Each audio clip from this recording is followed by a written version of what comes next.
there, welcome back to the Rare Book Views channel where I'm hoping to get to show you some rare books and maybe share some thoughts on books and show you around some of my hunting for rare books on a budget. Today we're going to talk about Ian Fleming. I have a video of the library, a tour, and I'll put a link in the notes. Someone left me a comment and asked about my Ian Fleming books, so I'm going to talk about him today, which I'm excited to do. If you take a stroll through the library and see anything you're interested in, please let me know. It's so exciting when someone's interested in the books, and I can show you around them a little bit. Today, Ian Fleming, who's British, who came from, my impression is, a very upper crust background and went to all the good schools and possibly was hoping for a government career, took the Foreign Service exam and then was not hired. But he did, during the war, end up in a lot of weird government roles. And then after World War II, said he planned to write a book, and in 1952 he actually did it. So there's a big lapse there. I don't know what he was doing between the war and then writing this book.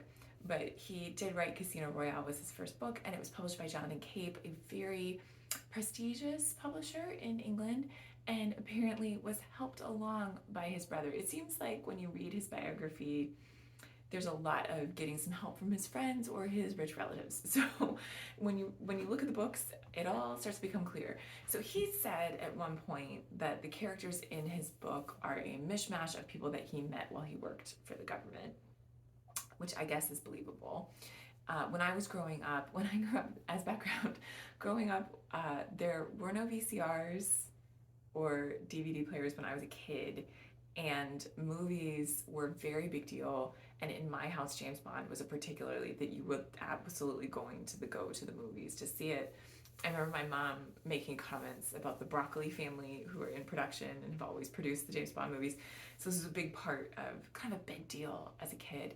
So the books, though, I did not encounter until I was an adult. I was very lucky to be in England many, many years ago, in a little, not London or urban setting, walked by a bookstore and they had a copy of Casino Royale in the window. And I was wearing my American jeans and a t-shirt and went in this store, which was not a fancy bookstore, but I was intimidated by it because I was clearly an American, and I fully expected this book was out of my budget, because most books are. And I went into the store and the shopkeeper was talking to someone, and they went on for so long that I gave up and left. And it haunted me because it was in the window, so you couldn't just look at the price. I assumed it was out of my budget, but there were some other Ian Fleming books in the window. So eventually I called them and asked them, and they told me the price, which was not high. And then I frantically tried to get myself to this bookstore. And that is where my vintage British Ian Fleming books come from. So I have, the earliest one I have is From Russia with Love, which has some great cover art. This is super. And this is from the time when British books, the spine is printed the other way. So I don't know how they did that, alphabetical. The dust jacket is nice. It is vintage. You can see it's got the original old school British currency in shillings. And this is Jonathan Cape. You can see the actual cover, not the dust jacket. This art is also, that's a good cover. And I'll show you the copyright page. Makes it really easy. A lot of books from this period, you have to get really knowledgeable about the publishing points to know what edition it is. But this one, it tells you what impression, which I'm thinking is edition, but it might be printing of the first edition. This one is the 5th in 1960. So they went through a ton of books. If his first book came out in 1952, this one was published in 1957, and 3 years later won the 5th impression. He was really popular. These books were flying off the shelves. So you can think these were probably pretty big impressions, and they ran out and had to reprint. This is the earliest book that I have, and I think from my research it was Dr. No, where for some reason when that book came out, things went downhill. So that book came out and everybody had really enjoyed these books. They are a particular sort of fantasy land. Remember, we're coming out of the war. We want to root for England. This, James Bond can do no wrong. He knows everything, is everywhere, can do anything. I'm half drunk. And then Dr. No came out, and a reviewer took issue with there was some famous quote about the lack of moral guidance or ethics in these books, and then everybody kind of piled on poor Ian Fleming and said, yeah, actually these books aren't that great, and they're pretty misogynistic and xenophobic and a lot of other things, and they don't really have a ton of literary merit. So after that, sales were not quite as good. But I do have two more books that came out after that. Goldfinger came out after the Dr. No incident, and it also does have some, I mean, this is good cover art. And then it has the ones about that, right? Same thing, this one, weird, because sometimes when you look at books, one of the things we talk about is it price clipped? Did someone cut the price off the corner?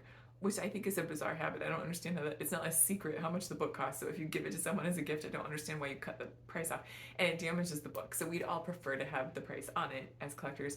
And it makes it harder sometimes to figure out what edition it really is. These books, not as bad because they have the impressions listed on them. But this one, look, the corners are clipped, but the price is on it.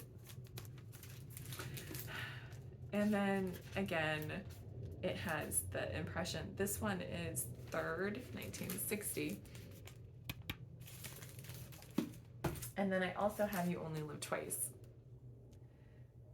It's got that cool, I just love it.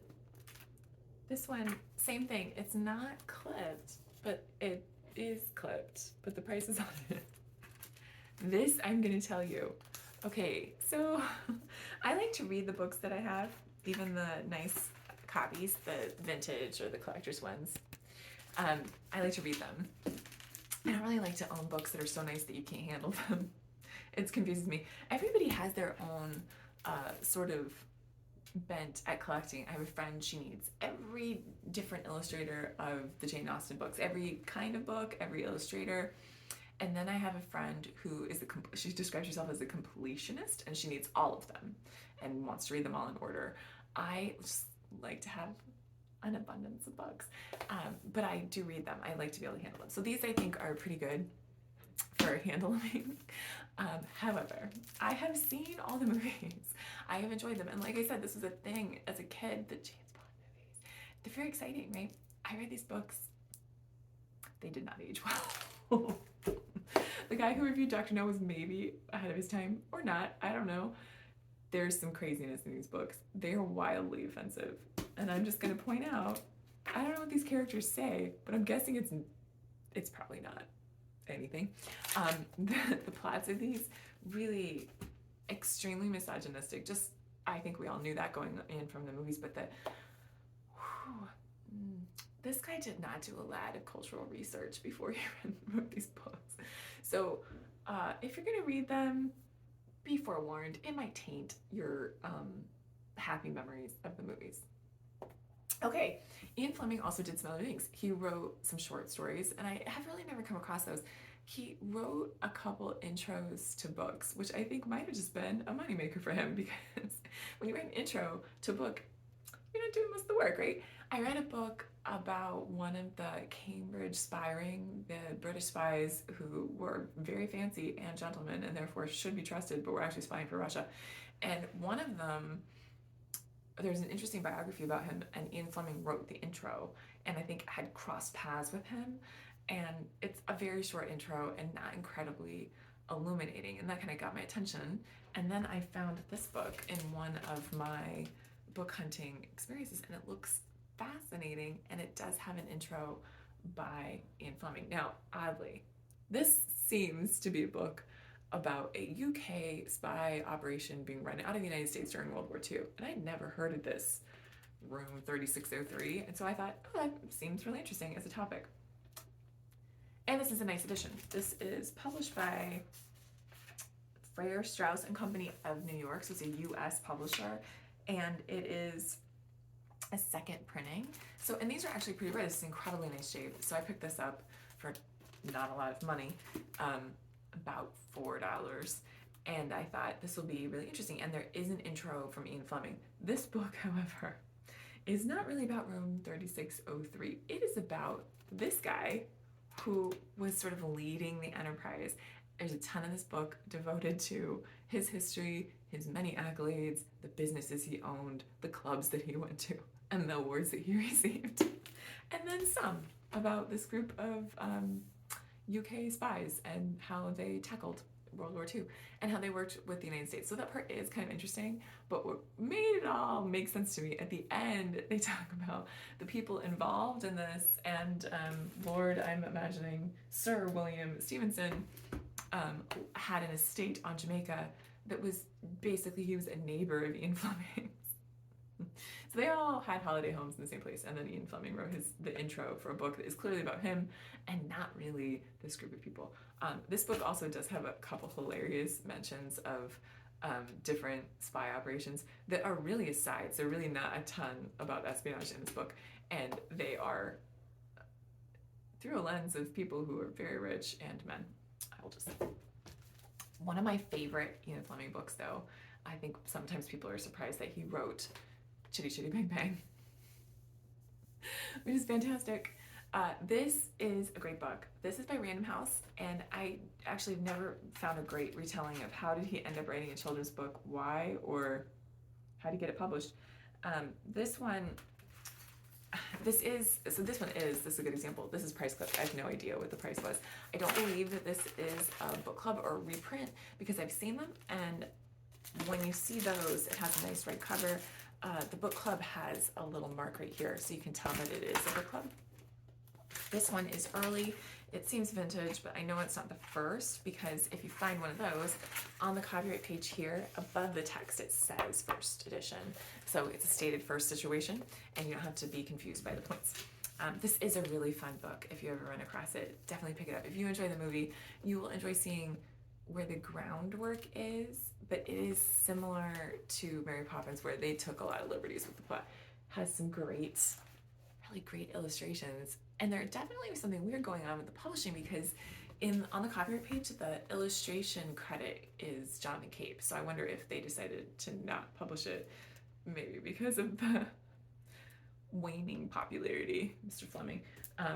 But it was published, and it is really cool, and it's the subtitle on this, The Magical Car, and then at the bottom here it says The Wild Adventures of a Spirited British Family, and it makes me wonder, what was the inspiration for this? Because that movie is fantastic and weird. So these are my Ian Fleming books, and I'm very lucky to have them. The Chitty Chitty Bang Bang, I don't remember how much I paid for this, but I do see them occasionally. And I think that you could get an early vintage one on eBay, maybe for in the 10 to 20 range. If you found them at a used bookstore that this was not their specialty, probably under $10, you might be able to get one for first edition more, because this was not printed widely, I think, in the first edition. And that could be maybe $50 in a really nice, fancy antique bookstore. If you were going to buy it first, I would expect it to be around 100 or so. The vintage James Bond books, these are really great, and the UK versions I think are just way nicer to have with the British spelling and the British art. They really changed the cover art for the US editions, and they changed the paper quality on the dust jacket is very 1960s. So I think these are much nicer for gift editions or for keepsake editions of these books. The UK ones are really nicer. They are a lot harder to come by, and these are early. These are not first editions, but they are early, and I think probably $20 to $50 range on eBay, and $50 maybe in a bookstore. I paid about £10 for these, which at the time I think the exchange rate would have put them at about $15, which is a great price. I really feel lucky to have them. I didn't buy the Casino Royale. What was I thinking? And then this guy, like I said, I paid about $4 for this one, and you could buy this on eBay for 10-ish, 20 maybe in an early edition. So I think they are obtainable. I think if you are a big James Bond fan, it's nice to have the James Bond books, and it's interesting to see. I think the cover art is really cool, and they're definitely from a time when books were printed really differently, so it's interesting to see that. But reading the books is kind of a horror show. So don't let that mar your enjoyment of James Bond. That would be my advice. The Chitty Chitty Bang Bang, wonderful. If you have a James Bond or Ian Fleming fan in your life and you're looking for a gift, I feel like it's unlikely that they would have it, and what a great treat and a good book to have. So those are my thoughts on Ian Fleming. If you disagree with me, It's totally fine.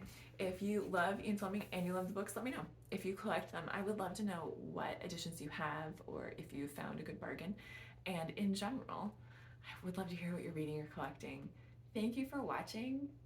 Definitely subscribe if you're interested, and let me know if this type of show you around the books that I have is interesting. I'll do more of them. And thank you very much, and happy reading.